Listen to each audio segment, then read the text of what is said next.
ascertained tailor, who was a large boaster but a very small performer, took it once into his head to go and look about him in the world.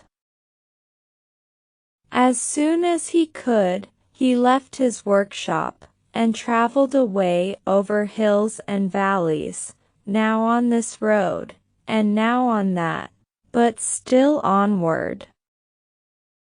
After he had gone some way, he perceived in the distance a steep mountain, and behind it a lofty tower, which rose from the midst of a wild, dense forest. "Good gracious!" cried the tailor, "what is this?" And driven by his curiosity, he went rapidly toward the place. But he opened his mouth and eyes wide enough when he got nearer, for the tower had legs, and sprang in a trice over the steep hill, and stood up, a mighty giant, before the tailor. "What are you about here, you puny flylegs?" asked the giant in a voice which rumbled on all sides like thunder. "I am trying to earn a piece of bread in this forest," whispered the tailor.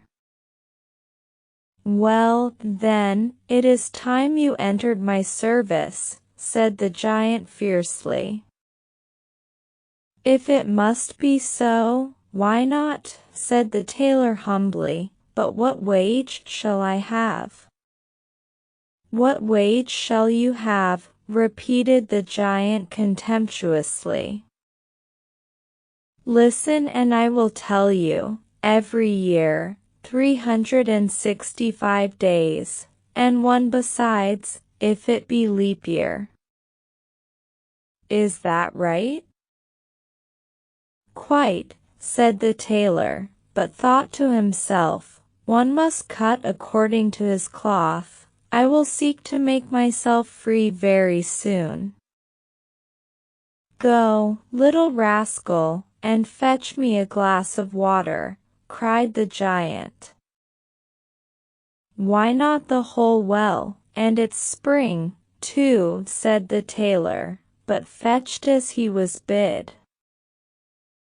"What? The well and its spring, too?" bellowed the giant, who was rather cowardly and weak, and so began to be afraid, thinking to himself, "This fellow can do more than roast apples.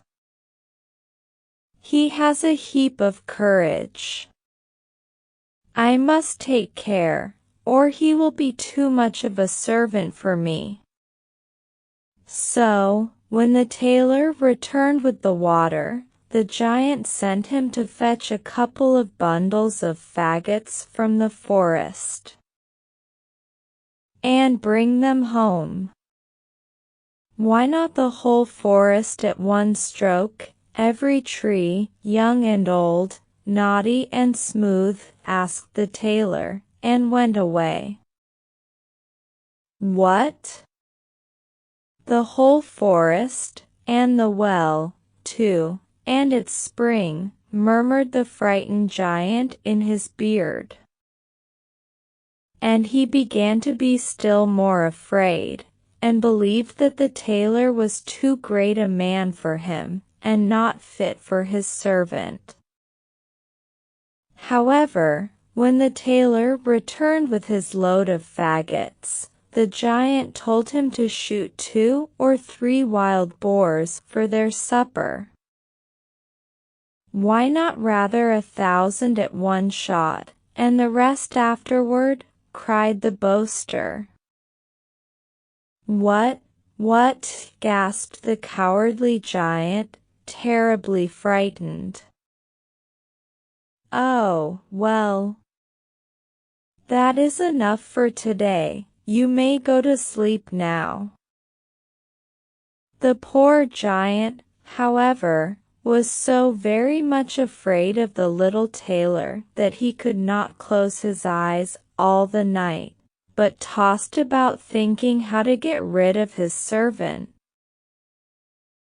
whom he regarded as an enchanter conspiring against his life. With time comes counsel.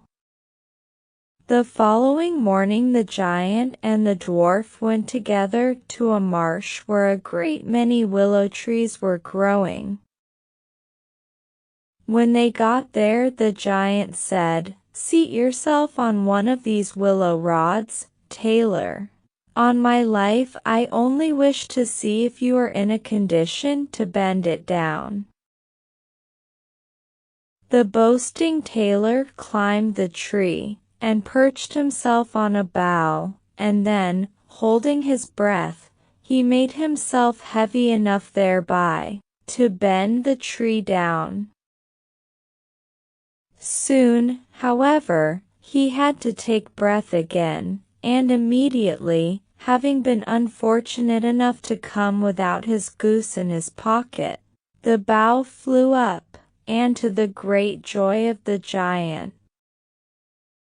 carried the tailor with it so high into the air that he went out of sight. And whether he has since fallen down again, or is yet flying about in the air, I am unable to tell you satisfactorily.